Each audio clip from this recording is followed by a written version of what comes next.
근데 전세는 우리나라에만 있는 특수한 제도래요.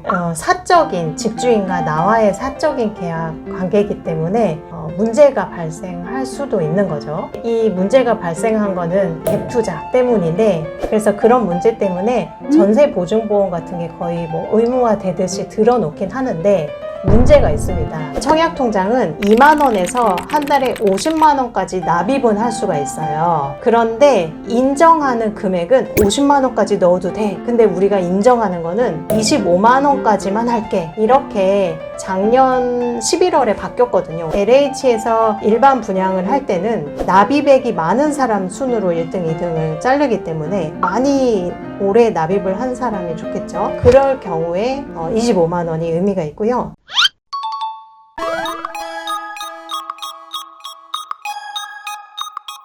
청년들이 돈에 대한 목표를 설정하는 거를 수업 시간에 하거나 그러면, 예전에는 자동차 사기 이런 게 되게 많았는데 어느 순간부터 자동차 사기보다 독립 자금 마련이 엄청나게 많아졌거든요. 그만큼 이제 독립에 대한, 주거에 대한 갈망이 굉장히 커졌는데, 이제 주변을 딱 보면은 이미 만들어진 집이 있죠. 그 이미 만들어진 집에 청년이 들어가 살기 위해서는 일단 보증금에 매달 달세를 내서 살 수 있는 월세, 그 다음에 집주인과의 개별적인 거래로 2년 플러스 2년으로 렌트해서 사는 전세가 있고, 대출 껴서 집을 사는 매매 방식이 있고요. 새로 지어질 집은 청약이라는 제도를 활용해서 당첨이 되면은 들어갈 수가 있기 때문에, 당첨이 될지 모르지만 확률 값을 가져가기 위해서 전 국민이 거의 대부분 가지고 있는 것이 청약통장이라고 볼 수가 있습니다. 2200만 명이 들고 있다고 합니다. 그 청약통장으로 우리가 새 집에 들어갈 때는 복지의 개념으로 정부에서, 주로 LH에서 만든 그런 공공주택이 있고, 민간 건설사가 짓는 뭐 자이레미안 브랜드를 가진 민간 건설 주택도 있습니다. 두 가지를 다 청약통장으로 활용할 수가 있고요. 청약통장에서 중요한 건 당첨이 될 때까지 들고 가야 되는 거라 매달 얼마씩을 넣는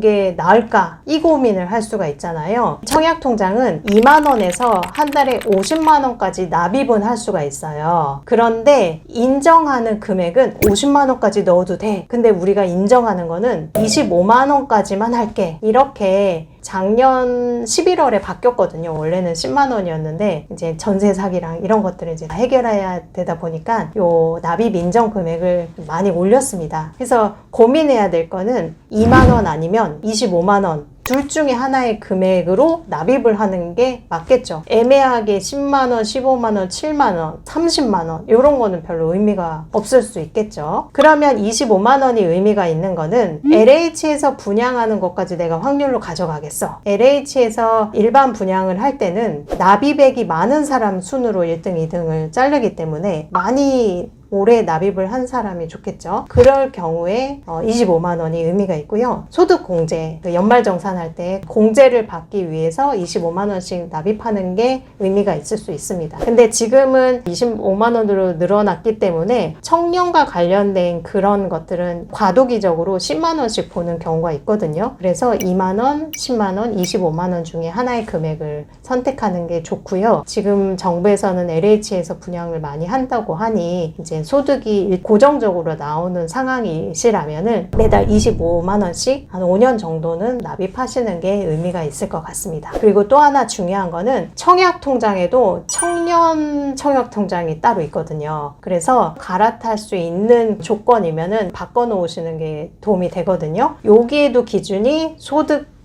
나이와 무주택 여부, 이렇게 세 가지를 봅니다. 근데 가입 시점에 요 세 가지 상황이 되면은 되거든요. 그 이유는 상관이 없고, 그래서 소득, 그 다음에 나이도 34세 플러스 군 생활 18개월 이렇게 되는 거고요. 집은 부모님 집 아니고 내 기준으로 무주택이면은 청년 전용 청약통장으로 바꿀 수가 있습니다. 그러니까 기존의 거 없애면 안 되고요. 거기 은행 가셔가지고 청년 청약통장으로 바꿔주세요. 그러면은 기존 거가 살아나고 요걸로 금리나 이런 것들이 바뀌거든요. 그래서 그렇게 유지를 하고 바꿔 놓으시면 도움이 될 것 같습니다. 청년의 경우에는 해지율이 높아졌거든요.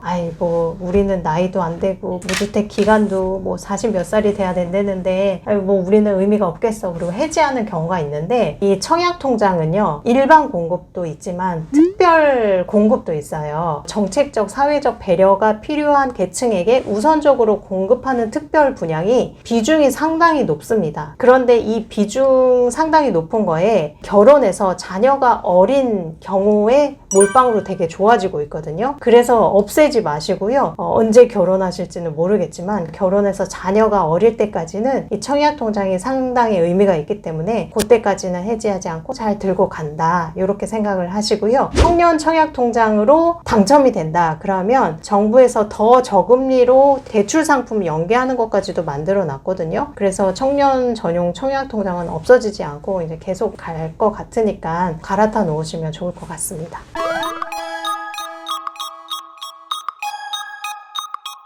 바로 독립을 하는 경우에는 모아둔 돈이 없기 때문에 이제 월세부터 시작을 하죠. 근데 월세는 매달 달달이 집을 사용하는 비용을 내는 거기 때문에 전세를 고민하기도 합니다. 근데 전세는 우리나라에만 있는 특수한 제도래요. 사적인 집주인과 나와의 사적인 계약 관계이기 때문에 문제가 발생할 수도 있는 거죠. 이 문제가 발생한 거는 갭 투자 때문인데, 집값에서 전세 보증금을 뺀 나머지 차익만 있으면 그 집을 살 수 있는 구조를 이용한 투자 방식을 갭 투자라고 이제 불리는데, 집값이 계속 오르면 이제 사실 큰 문제는 되지 않는데, 그렇게 해서 집을 사서 전세를 줬는데 집값이 떨어지면 돌려주기 어려운 상황이 발생할 수가 있죠. 돌려주지 못할 때 전세 사기다, 이렇게 이제 이야기를 하거든요. 사적인 계약이기 때문에 우리가 이제 대비를 해야 되니까 전세 계약 전에는 이제 그 집의 아주 기본적인 것부터 잘 확인을 할 필요가 있고요. 대출이 어느 정도 껴있는지, 문제가 생겼을 때 내가 그 돈을 잘 받을 수 있는지를 확인하는 게 굉장히 중요합니다. 그거는 등기부 등본에 다 나와 있거든요. 인터넷에 700원만 주면은 다 볼 수가 있어요.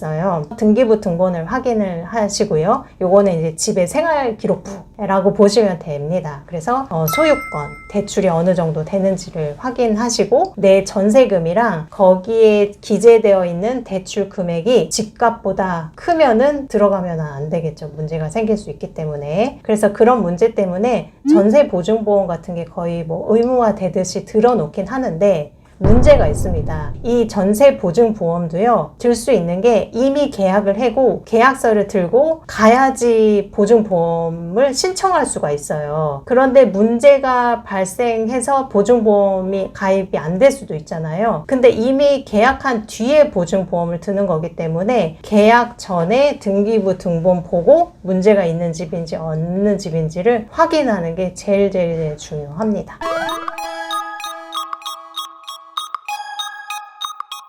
어떤 하나 영역만 잘한다고 돈 관리를 잘하는 게 아니고, 지출을 하나도 안 한다? 이게 돈 관리를 잘하는 것도 아니고요. 저축만 한다? 이것도 돈 관리를 잘하는 것이 아니기 때문에 저축, 지출, 투자, 대출 이런 것들을 골고루 다 잘해야지 돈 관리를 잘한다라고 볼 수가 있습니다. 거기에 해당되는 역량들은 조금씩 다르기 때문에 돈 관리가 어렵다라고 느낄 수가 있는데요. 조금씩 실천할 수 있는 것부터 실천하는 게 중요하고, 금융에서는 지식도 중요하긴 한데요. 많이 알고 있고 아무것도 안 하면 아무 일도 일어나지 않기 때문에 실천이 제일 중요한 역량이거든요. 여러 가지 금융 상품이 있는데 그 중에서 나한테 맞는 거다라고 하면은 바로바로 실천하는 여러분이 되시는 게 가장 중요합니다.